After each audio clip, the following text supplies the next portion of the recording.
जब इंद्र ने बलि को पराजित करके उनकी संपत्ति छीन ली और प्राण भी ले लिए, एक तरह से बलि को, तो भृगुनंदन शुक्राचार्य जी ने बलि के शरीर को एकांत में ले जाकर मृत संजीवनी विद्या से जीवित और स्वस्थ और तेजस्वी कर दिया।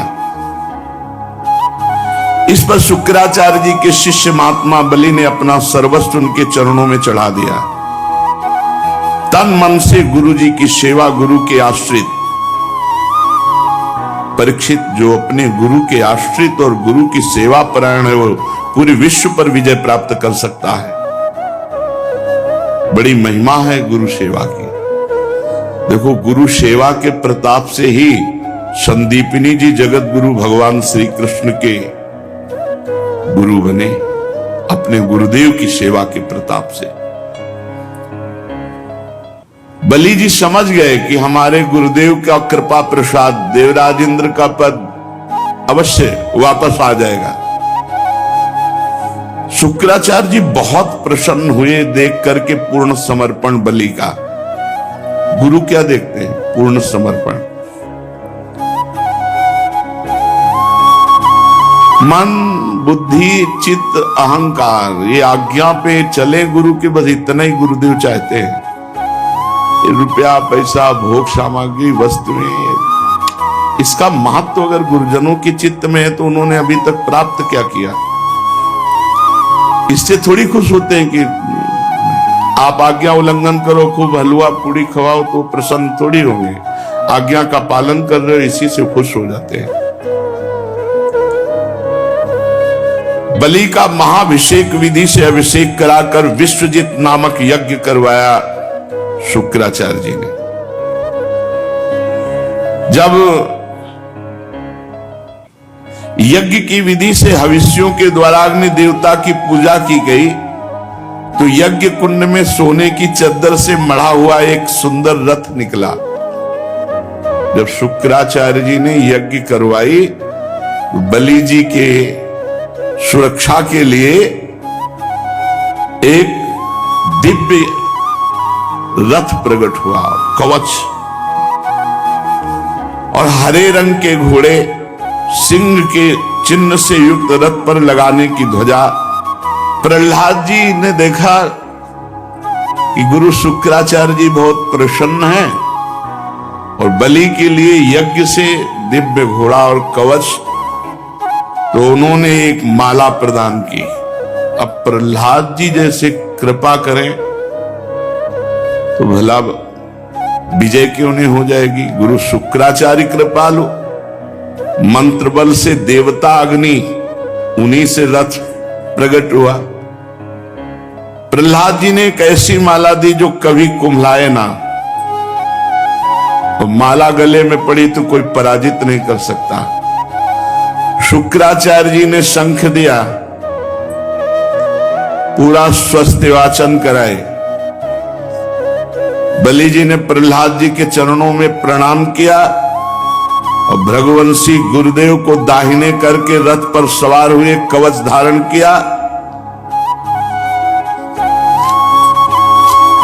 अपने ऐश्वर्य बल से दैत्य सेनापतियों को साथ लिया, देवराज इंद्र पर चढ़ाई कर दी। ऐसा लग रहा था मानो आकाश को पी जाएंगे, क्षितिज को भस्म कर देंगे। बहुत बड़ी सेना अंतरिक्ष को कपाते हुए अमरावती पर चढ़ाई कर दी, देवराज इंद्र के महल पर। जे भी राजधानी अमरावती देवताओं की दैत्यों ने घेर ली।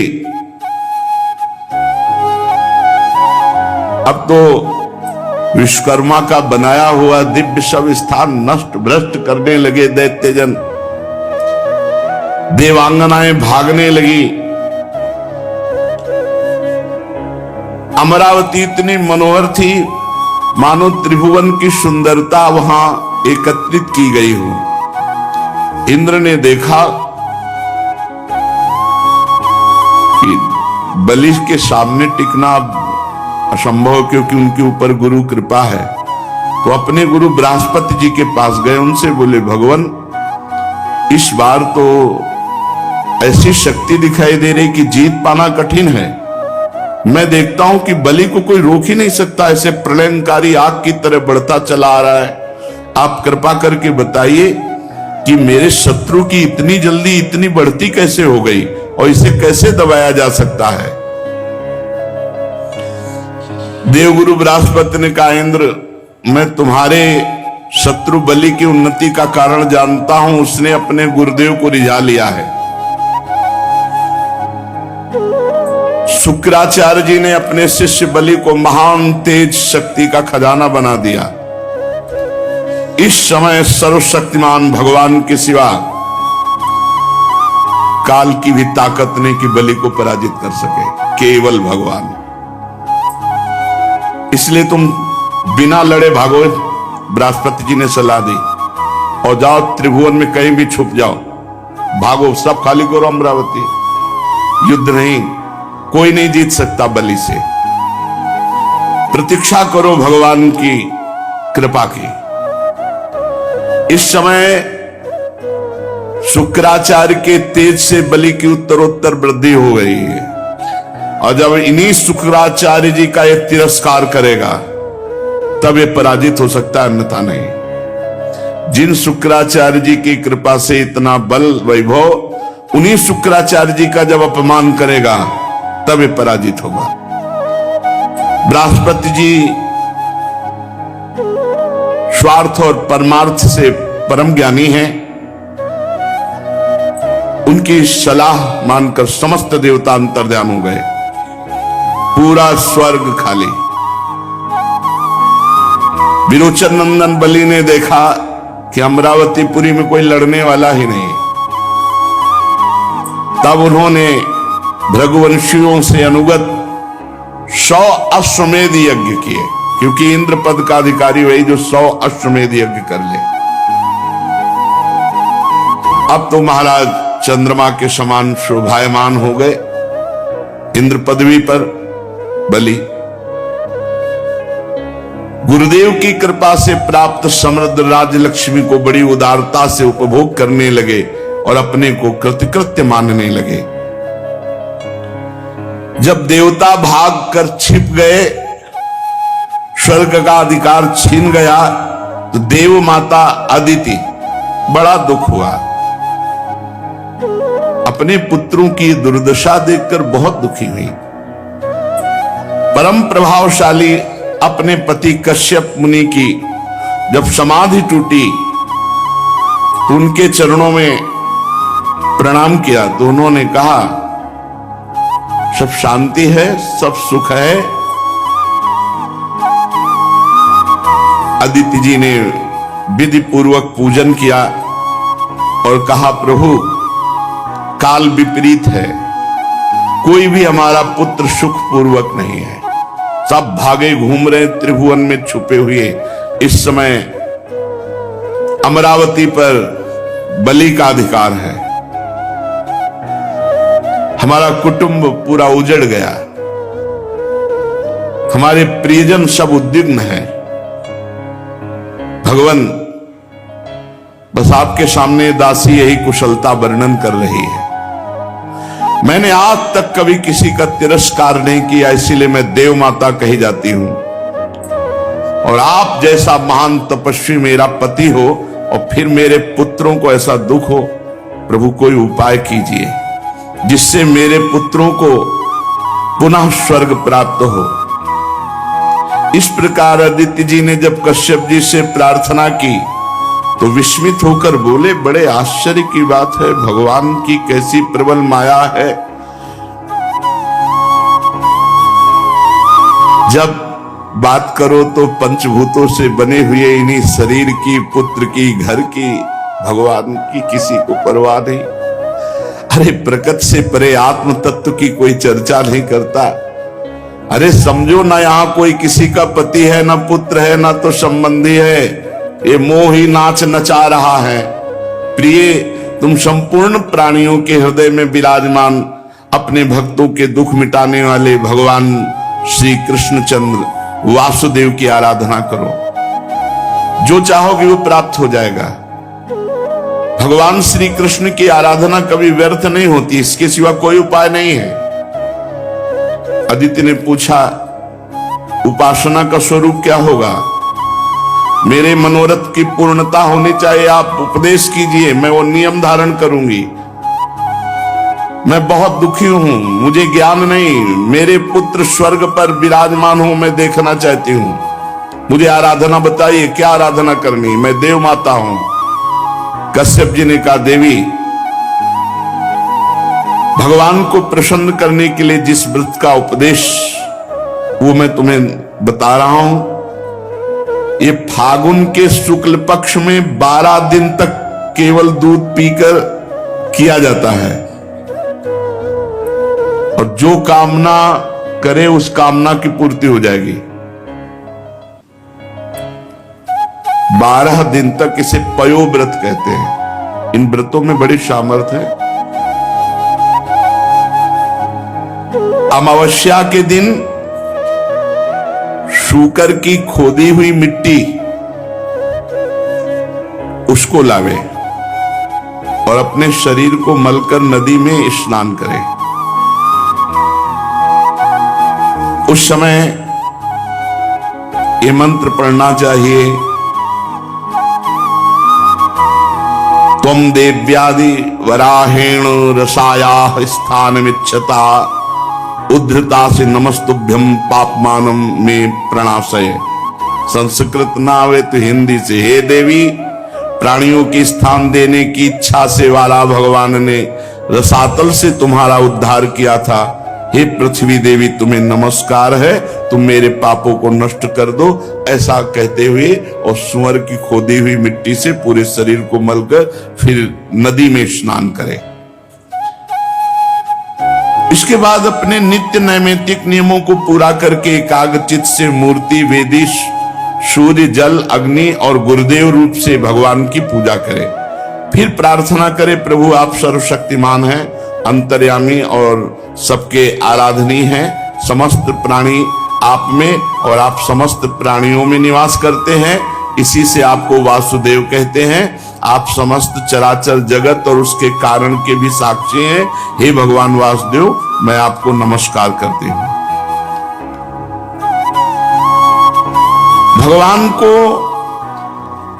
नमस्कार करके भगवान की स्तुति करे कि आप सबके प्राण हैं, आप इस जगत के स्वरूप हैं, आप योग हैं, योग के कारण हैं, आदिदेव हैं, पीतांबरधारी केशव। मैं आपकी स्तुति करती हूँ, आपके चरण रज की उपासना करती हूँ, आपकी कृपा लालसा प्राप्त करने के लिए। फिर गंध माला आदि से भगवान का पूजन करे और दूध से भगवान की मूर्ति का स्नान करावे। इसके बाद वस्त्र, यज्ञोपवीत, आभूषण, जो व्यवस्था है, द्वादशाक्षर मंत्र से भगवान का पूजन करे और दूध में पकाए हुए घी और गुड़ और साली के चावल से द्वादशाक्षर मंत्र से हवन करे। कुछ नैवेद्य भोग लगावे, सबको बांट दे, जरा सा स्वयं पाले। भगवान को आचमन करावे, फिर तांबूल पान का बीड़ा और 108 बार द्वादशाक्षर मंत्र का जप करे। फिर 4 प्रदक्षिणा दे और भूमि पर लौटकर साष्टांग दंडवत प्रणाम करे। निर्माल्य को सिर पर लगावे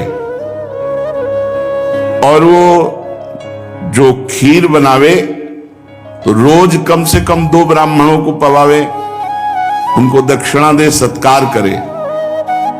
ब्रह्मचर्य से रहे, प्रातः काल स्नान करके दूसरे दिन फिर ऐसी पूजा करे, फिर भगवान को वैसे दुग्ध स्नान, फिर वैसे 2 ब्राह्मणों को।